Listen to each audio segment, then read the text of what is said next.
బలైన దీన రైతుల కొరకు కొరకు బలహీన వర్గముల కొరకు మసకబారిపోతున్న మహిళల కొరకు యువత కొరకు పీడిత నాడితుల కొరకు ఉన్నా నేనున్నానని వస్తున్నాడదిగో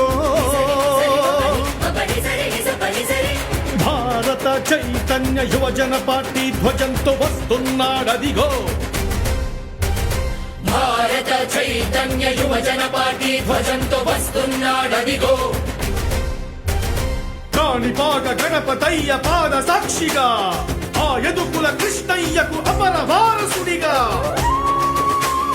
దీక్షభూని తిరిగి బట్టి ఆరు కదిటి కదం తొక్కి నిజాయితీ శాస్త్రంతో నిజాలు కక్కిస్తానని నిర్భయుడై నిప్పుల వారై వస్తున్నారదిగో